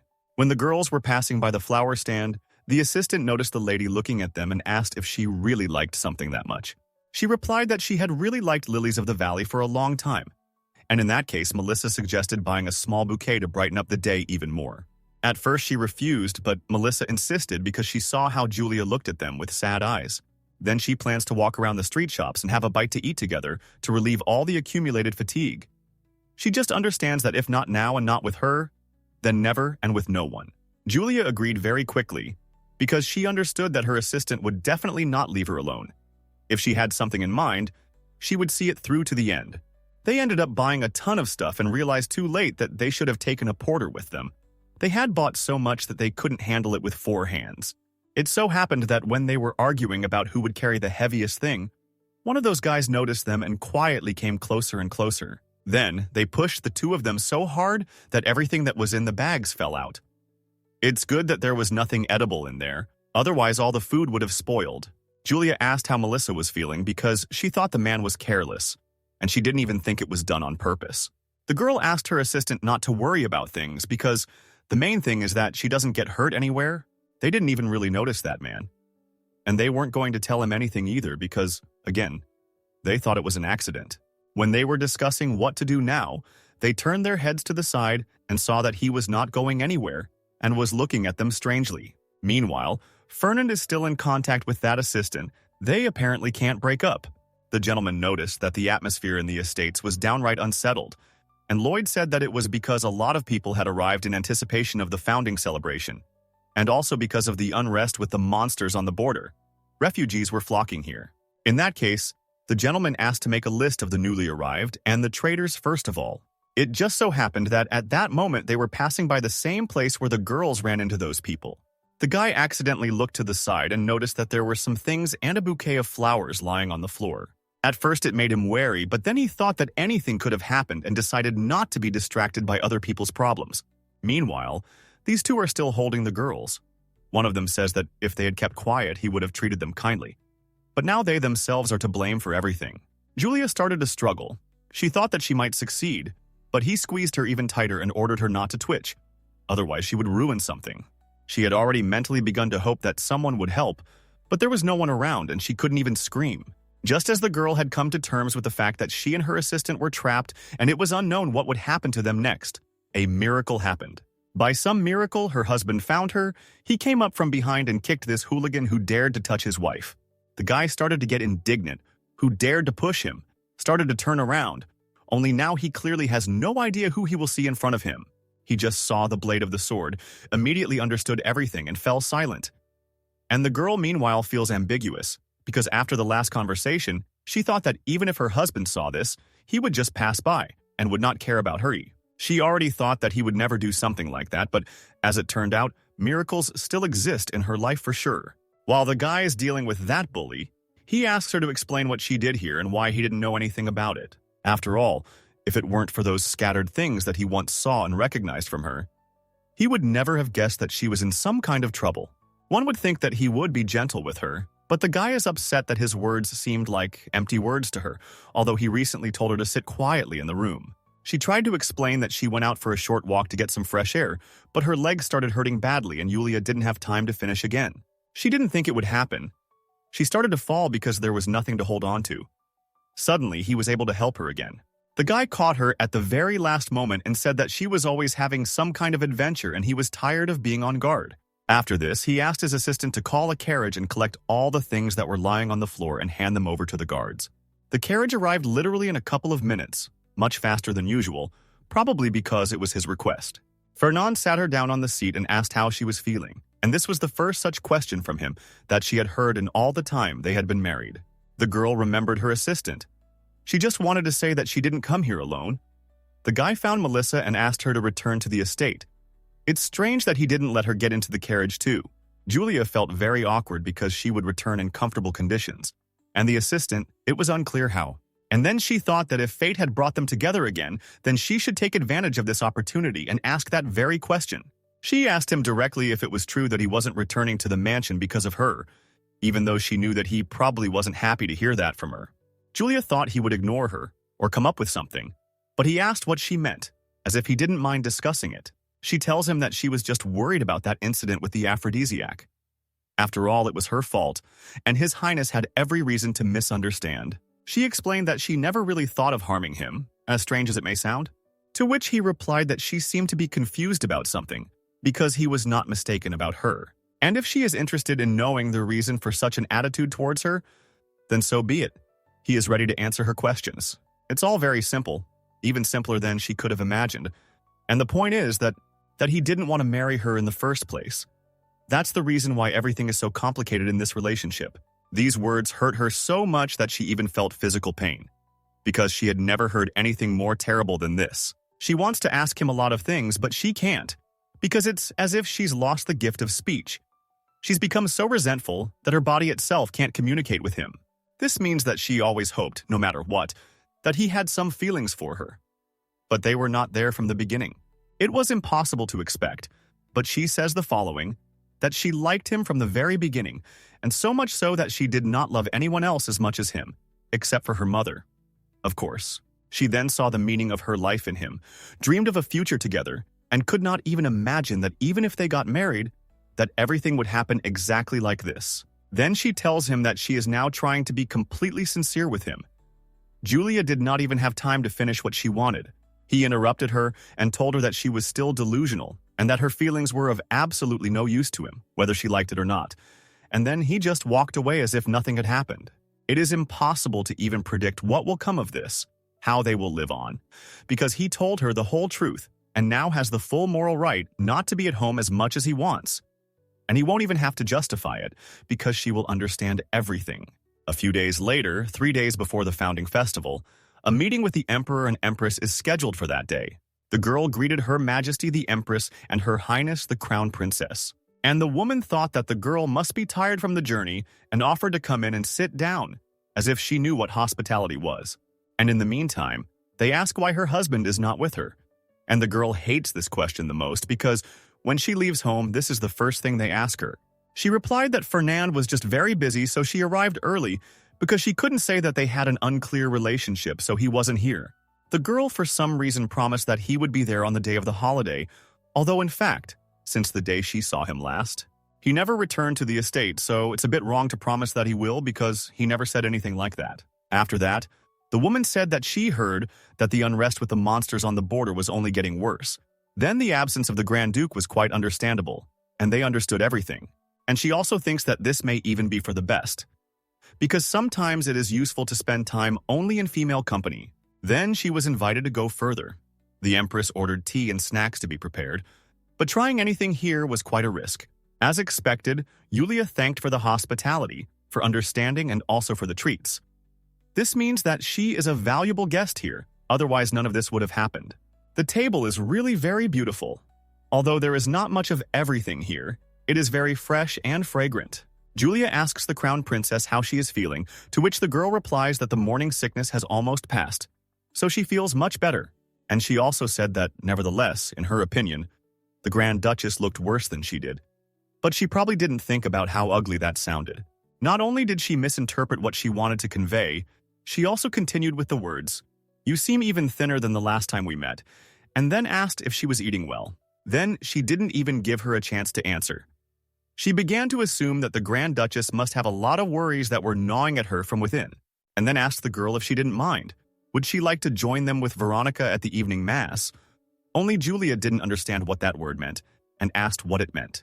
The lady replied that there were currently priests visiting the Imperial Palace who were praying for expectant mothers. She suggested asking for a blessing because she thinks that after that she will feel much better. Here they are already there, when suddenly the man says that it seems he sees her for the first time, because usually those who come to him regularly come. Then he apologized, because in fact, people have the right to come here even once, but there is no problem with this, so everything is fine. Meanwhile, the emperor finally waited for the Grand Duke to finally come to them, an event that is already considered a luxury here. The man says that he already thought that since the guy didn't show up for the parade, he wouldn't come to the banquet either, but that's how it happens. It sounds like he wants to hear some kind of explanation, or at least feels a little ashamed about it. But no one heard anything like that from him. As usual, the guy just kept silent, as if he hadn't been asked anything. Then he decided to improve a little and not be such an unpleasant conversationalist, so he asked how he could miss such a significant day. The man couldn't keep silent. He says, "Does this mean that the couple wasn't honorable enough for him, so he didn't show up?" It was a very unpleasant conversation. The girls stood aside and tried not to interfere, so that it would not drag on for some time. Meanwhile, very unexpectedly, His Majesty noticed that dancing would soon begin, although he was usually not interested in this. It turns out he said this to invite Veronica to join him, but before that he asked how she was feeling, and she replied that everything was fine, and of course she would be happy to dance with him. Of course, Julia felt a little awkward. She also wanted to take part, and since she had no one here except her husband, she just turned towards him to hint at the dance, and he already turned away as if he felt that she would tell him this. It was a bit unpleasant. He pretended to be talking to some man and put her in an awkward position. Thus, she was left completely alone, and even if someone offered to dance, she would not be able to agree so as not to offend her husband. After all, for everyone they are supposedly a happy couple and they have no problems, and if someone sees that she agrees to dance with someone else without any problems, this will lead to a lot of rumors that no one needs. At some point, the guy got tired of pretending to be sociable. He went out onto the balcony to get some fresh air and relax, but as usual, nothing worked out for him, because his wife is constantly watching him. And even now, she didn't let him be alone because she wants to be together. She pretended that she just came to ask how he was feeling, although she just needed to be there. She says that she thought he drank too much wine, and she asked for a favor to bring tea, which helps quite well. You can already tell from his look that the guy is happy with her. The main thing is that he keeps his emotions to himself now because there are too many people around who can hear it. She feels very awkward because she doesn't know how to approach him. Although in her case, there is no way because there is no topic that he would be happy to discuss with her. And then he tells her that if she thinks that this will make things better, then no. Her concern is now absolutely useless. And after that, the husband asked if he understood correctly that she enjoyed getting on his nerves day after day, despite everything he tells her. She tried to apologize to him, saying that she was simply worried about His Highness. But all these words meant nothing to him. And in his thoughts, this is what, again these eyes, pure and irritating at the same time. The harsher I treat her, the more clearly the pain is visible in them. When she tried to seduce me with lies about love, she looked exactly the same. In the end, he hinted to her that perhaps she should worry about her future rather than theirs together, because it simply does not exist and never will exist. After that, another equally painful question was asked. How can she think or hope that this marriage is eternal? She looks at him with huge eyes because she thought he was so cruel to repeat it a second time. And at that moment, he thinks that after this, she should definitely understand, let him go, and back off. She feels like he's doing it on purpose to make her feel terrible and unable to talk to him normally, instead of proving something, begging him to talk. For the first time, she easily took and left him with the words that she would not bother him anymore. He somehow didn't think that it would be so easy, and now he doesn't even know why he rejected her so quickly. He is worried about the fact that every time he says something offensive to her, his conscience gnaws at him, and very strongly, so much so that he then cannot find a place for himself. And then some girl in a red dress comes in. He didn't have time to say anything to her, and she started apologizing, because it so happened that she accidentally overheard their conversation, and she also introduced herself as the daughter of the Duke of Blair. Her name is Cornelia. He asks her why she approached him, because everyone knows that he doesn't like meeting people, and here the most interesting part begins. She heard everything, understood, and says that it looks like the Grand Duke hates his wife and hides it from the people for some reason. And then she came closer to him and said that she thought her father could help him, and very easily and quickly. She thinks that this should interest him, and in order not to be pulled inside, she directly offered him to enter into an alliance with their family. All this happens at the time when his wife is walking down the hallway in tears and doesn't know how her life will turn out next, because the more she hears such words from him, the less she wants to exist in this world. She dreams of feeling that someone needs her, and besides all these problems, her feet also hurt a lot. She put on new shoes today, and because of them, her legs are all red as if someone had beaten them up and made fun of him. And then suddenly a man comes up to her. He addresses her, but she doesn't immediately understand from his voice who it could be. After his wife approached him, he especially did not expect to meet anyone, especially with such proposals, even if it would suddenly be beneficial for him. Now he does not understand anything and is afraid to answer in the heat of the moment. To begin with, he asked who she was, and the girl was surprised that he didn't remember her, and at the same time made him feel guilty. She said that it was a little offensive to hear that. In childhood, they had once discussed their possible engagement. Then she said with a slight laugh that she was Cornelia from the Duke of Blair's house, and he was probably tired of hearing this and asked her to stop. He had only 2 questions for her. Was she in her right mind or not? And how often was she dropped as a child? He answered in his style, rudely, but as it is. After that he started to leave, showing that he was not interested in this conversation, and she was not going to let him go, asking what just happened. And he finally said that it was not important, because now he would simply forget her words, and he advised her to do the same. She was very angry with him because she thought that everything would be simpler. Apparently, she didn't take into account at that moment that he is not an easy person, especially with strangers, especially when it comes to his personal life. She felt humiliated, wanted to take revenge on him at the same time, still plans to persuade him to make a deal. This means that the girl will not leave him alone. That is, now he has 2 problems in the form of a wife and this Cornelia, who appeared out of the blue. The guy returned to the main hall in the hope that she would not touch him again, and he also had a strong desire to go home, because the longer he was here, the more troubles and unnecessary conversations happened. He is already wary of any people who come his way, because it seems that absolutely everyone wants to ask him something.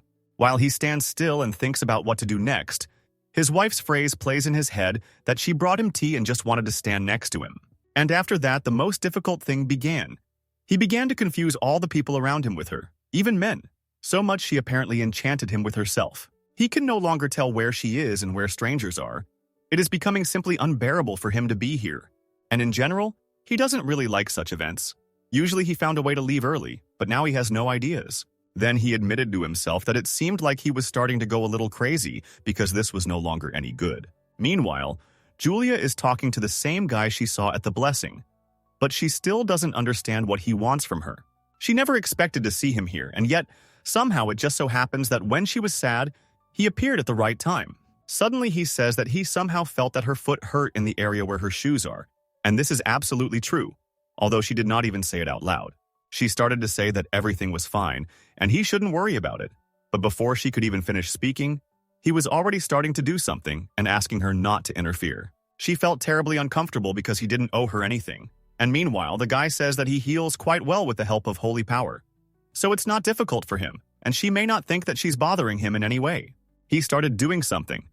She felt a magical power. It was simply indescribable.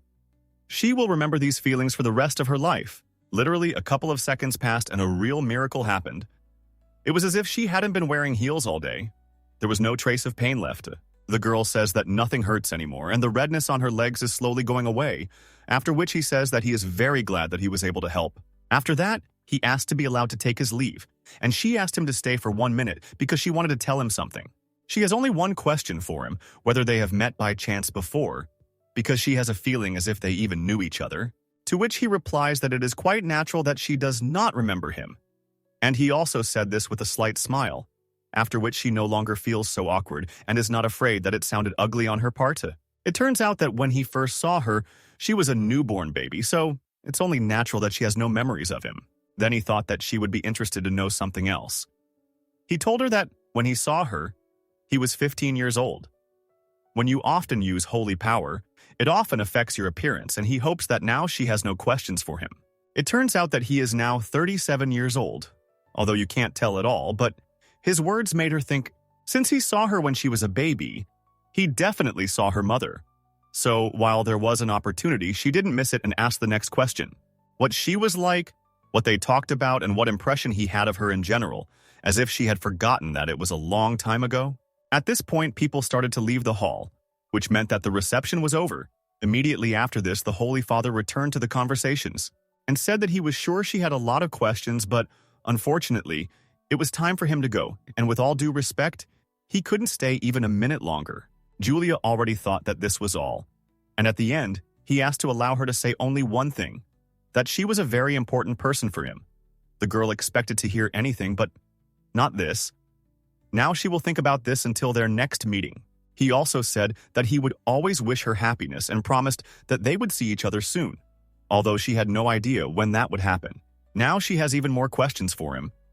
He has intrigued her a lot, and she still doesn't know why. But after talking with the Holy Father, her soul suddenly felt somehow calm, although she didn't even think that today they would have such a good state inside. The girl thought she would be sad all night, and he helped her a lot without realizing it. Now all that remains is to hope that these words really come true.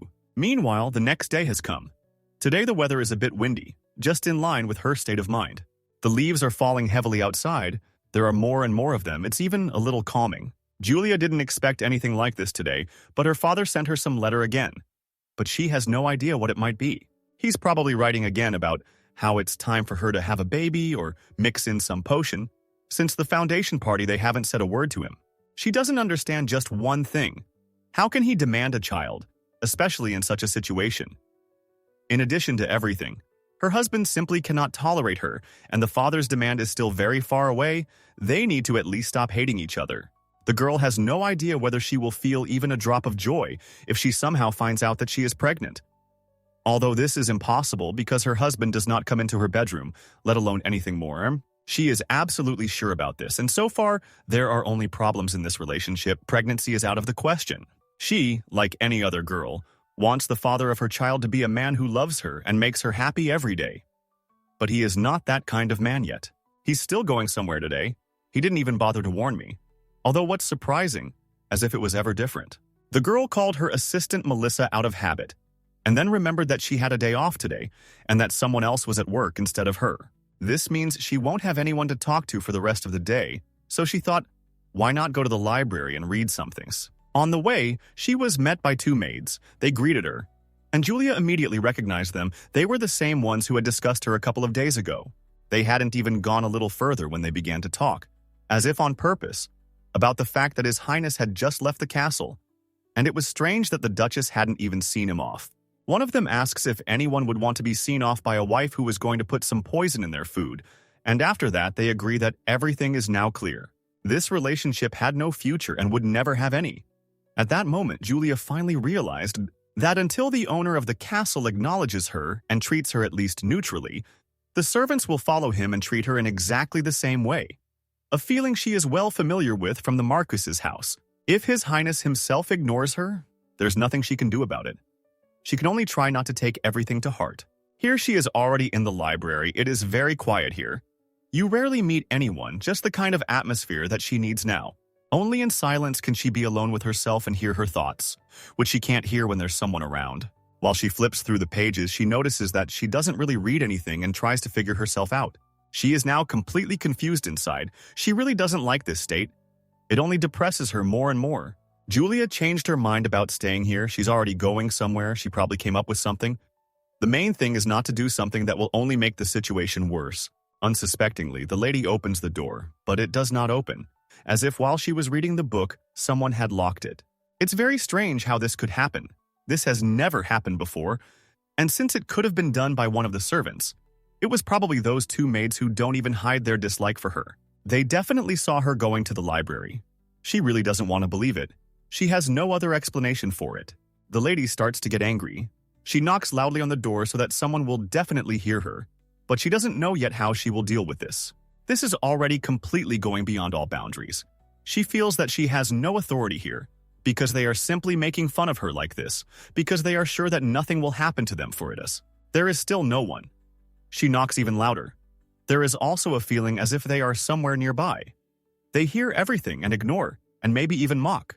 I wonder what the maids will say when they open the lock. They won't come up with the idea that the door is just jammed and they have nothing to do with it. Even if there is no one outside, and even if it is some kind of accident and no one is to blame, it still does not justify them, because she is calling for help very loudly and knocking on the door, and someone, but should have already come to help, to at least divert suspicion from themselves. But since no one approaches, it means that they are really trying to show their true attitude towards her. Now she has no doubt that it was done on purpose. The main thing is not to forgive them for this. As usual, everyone must answer for such impudence. Because even those who did nothing and still did not come to the rescue, they will also be punished. unless, of course, she once again begins to forgive and pretend as if nothing happened, so that everyone will like it. Literally at the other end of the corridor, there are 3 maids, and they are chatting as if nothing had happened, but this is already in vain. Julia wonders if she deserves this kind of treatment, but the answer to this question is obvious. It's very simple. She just lets them do it. We need to make sure that she has at least some authority, then no one will dare even look at her askance. She never managed to get out of here. All hope is that Melissa will come tomorrow and notice her here. The lady is sitting on the floor because there is nowhere to sit, and she is also hungry. And even if she says it through the door, no one will care. It turns out that if nothing changes, she will have to sit here all night.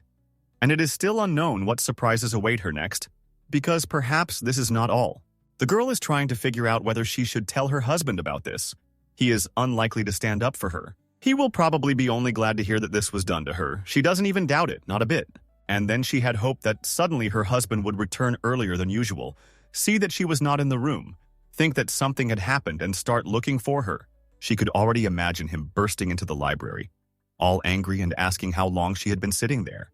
Then he asks her to get up, gives her his hand and says in a gentle voice that everyone will answer for this and he will never allow them to do this again. She even felt the touch of his hand. It was very realistic, but unfortunately, her fantasy quickly ended. After these beautiful pictures, she saw the harsh reality and realized that she was already starting to go crazy here. The lady wondered what she was even thinking about. It was impossible, and there was no point in even dreaming about it. She looks at her feet and thinks about how it happened that she got to this point. She is not respected even in the house where she lives. She is laughed at by the maids who must be afraid of spoiling her mood and smile every time they see her. After some time, she tries to open her eyes while hearing familiar voices and does not realize what is happening. She somehow ended up on a bed in another room. Her husband and his assistant were standing nearby, and they were discussing how quickly her breathing and temperature had stabilized. She literally opened her eyes for a second, didn't suspect anything, and immediately closed them, because she didn't even have the strength to look around. She doesn't care what's going on around her. She just wants to sleep, but the sun is shining right in her face, and that's why she sometimes wakes up. A couple of hours passed. The lady had slept well. She was already lying with her eyes open, and what was her surprise when she saw her husband in front of her, who, as usual, apparently found her and did everything he could. In this case, he opened the door, carried her to the bed, and made sure that nothing else happened to her during this time. Well, naturally, so that no strangers came in here. He himself is very interested to know how it happened that she ended up locked up. But more on that later. After all, it is much more important how she feels. And in the meantime, the girl asks how His Highness ended up here. He tells her that a maid named Melissa told her everything. He knows what happened and has a rough idea who is to blame. Although those maids claimed that the door was locked by mistake, they said that it was not at all on purpose. But he had long noticed that from the first day of her appearance here, they were unhappy with something. So everything fits. She is interested to hear what he thinks about it, but her husband is silent for now, probably doesn't want to burden her with this conversation. The guy apparently understands how difficult it is for her now, and that she doesn't need any more proof that almost everyone here doesn't like her. He just said, few people will not understand what happened here, and she herself probably understood everything immediately as soon as she found herself in a trap. Some time passed, and now he tells her that she can decide for herself what to do. He gives her this right. For example, Yulia can kick them out, punish them somehow, or have a conversation, anything to make it fair. The girl lies calmly on the bed and at first even doubted that he was saying this seriously. Every time she hears it from him differently. Sometimes she doesn't care about her. Sometimes he gives her the opportunity to take revenge on his servants. She told him that she wasn't going to do anything, although he expected to hear something like, "Thank you, I just have a few ideas." He thought that she was very offended by them and would only be glad of such an offer, but here's how it is. His wife surprised him a little, and meanwhile the girl says that these maids, like him, wanted her to disappear more than anyone else, so she thinks that he is even glad that they thought of this. He reacts as if it is absolutely not so, but now, not only he, but also she does not believe a single word he says. Julia asks if he doesn't understand why they did this to her, and he looks at her with such eyes as if he has nothing to say. The lady didn't want to talk to him anymore. She was about to go back to bed to sleep a little more, and her husband gave her some kind of bowl, and said that first she should eat something because right now she was apparently a little out of it, and the soup would just help her gain strength. She will also need to take some medicine a little later, but for now this can do, especially since she was hungry all night and she definitely shouldn't skip breakfast. The dish was so hot that she almost dropped it right on the bed, but somehow managed to hold it and almost didn't burn herself. Meanwhile, she started talking a little and said that she doesn't understand why he behaves like that. She's tired of being surprised by his care one day and running away with tears in her eyes from his hurtful words the next. After that, she reminded him, as he himself said, that this marriage would not last forever, and neither of them owed anything to each other. Accordingly, she has a question as to why he is now so benevolent, since now he could be doing his own thing and not wasting time on her. He said outright that he hated her, and that if they weren't married, his life would be better. After all these words, he still calls the doctor, stays nearby while she's unconscious. His actions are absolutely the opposite of what he tells her.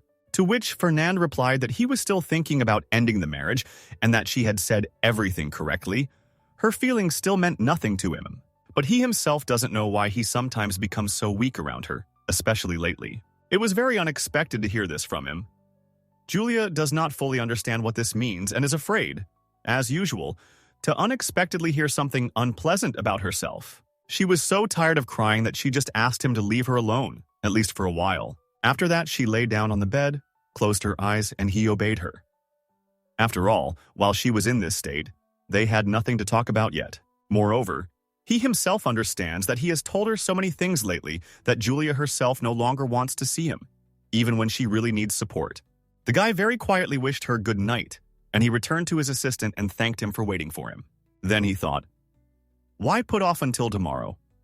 What can be done today? And asked his assistant to take the guilty to the basement, and he would think about what to do with them. He is not going to forgive them for this behavior because his personal relationship with his wife should not affect how they treat her.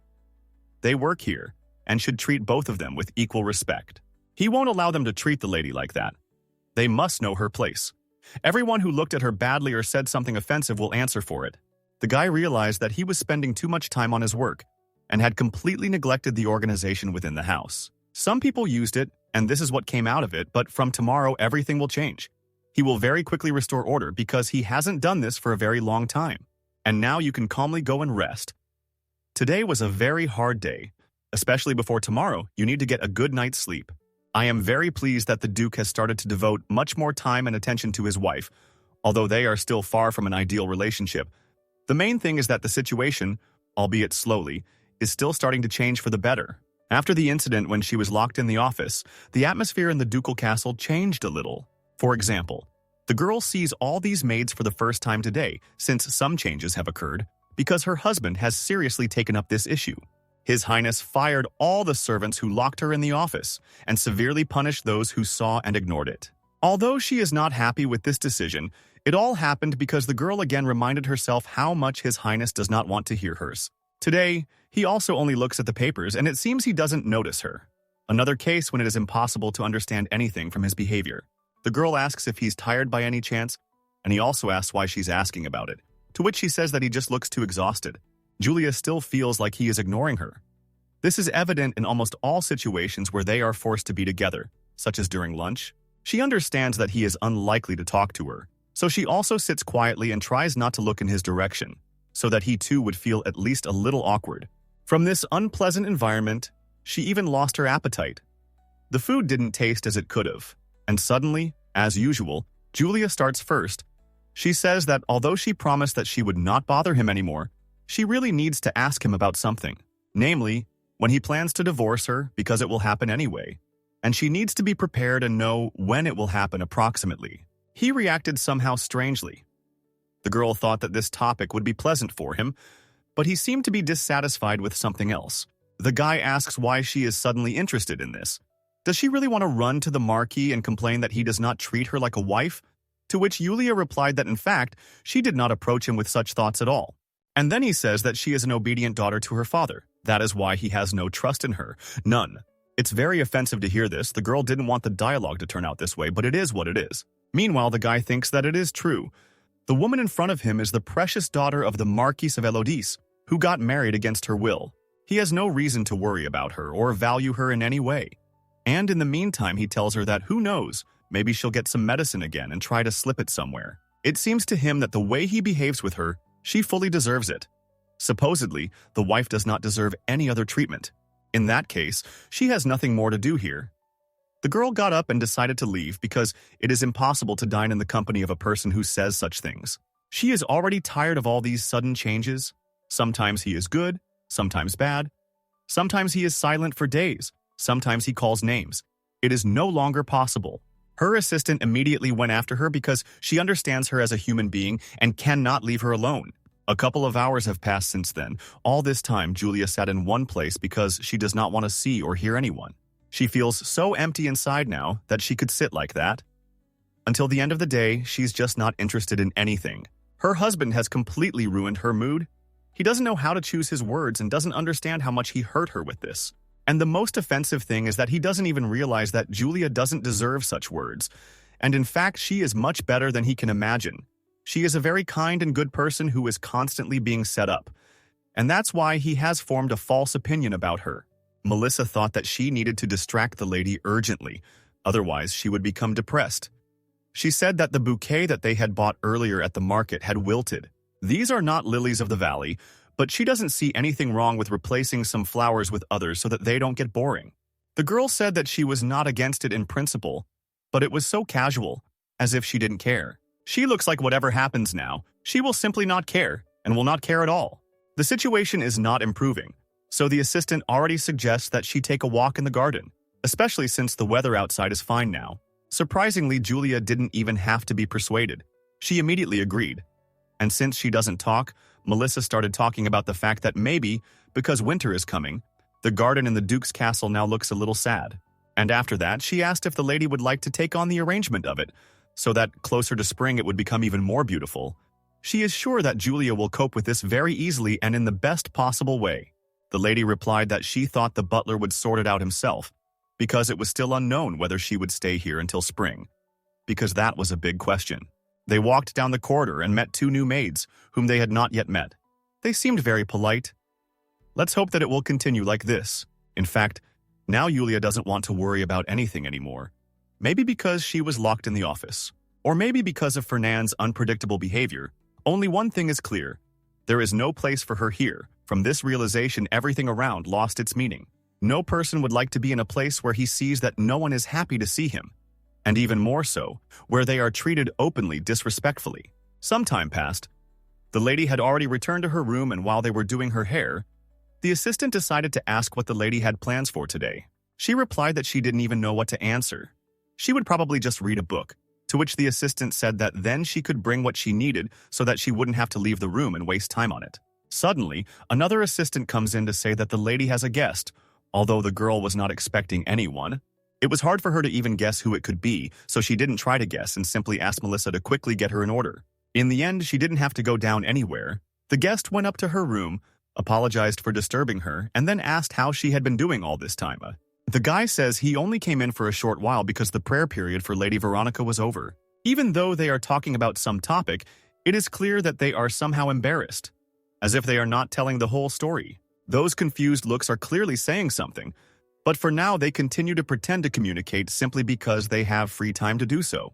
She tells him that His Highness is not in the castle now, he has left on state business, and when he will return, she has no idea. After that, she offered to take him to the reception area because, probably, no one wants to stand in the middle of the corridor for an unknown amount of time. Here they are already sitting on the sofas, settled in. She tells him that she is very glad that they were finally able to meet, although she thought that it would not happen as quickly as it turned out. Suddenly, he says that Lady Julia's face at the event seemed very sad to him. It made him feel anxious. And he also mentioned that she looks like her late mother and then changed if he somehow offended her with this. Although he didn't mean to. She told him that everything is fine, but he still thinks that she is upset, although that is not the point. She's having such a terrible day overall that she doesn't have the strength to smile at anyone, even those she treats well. It's a bit strange, but suddenly he offers her to take his hand. Julia has no idea why this is necessary, but still did not refuse. She just touched him, some light appeared, but she is still sure that he can be trusted. Immediately after that, her soul felt very light. Apparently, he felt that she needed it now. And indeed, he managed to do much better. Then he reminded that he had already mentioned once that he had the power of healing. And he also has interesting information. It just so happens that she was the first one he saved with his ability many years ago. And on that day, God awakened in him a hidden divine power that he could not even dream of before. His first blessing as a priest was to wish that baby the well-being of everyone in the world. And then he asks her another question. Is she happy now? And Julia has no idea what to say to him about it. She couldn't answer him anything, and he says that if life didn't work out that way, then it's only his fault and no one else's. And after that, he started to take something out of his pocket and said that he wanted to give her somethings. This is a pendant that contains his divine power. But the girl was somehow not ready for this. He says that she is still a special person for him, and he wants to give him to her. And he also does not accept any excuses or refusals.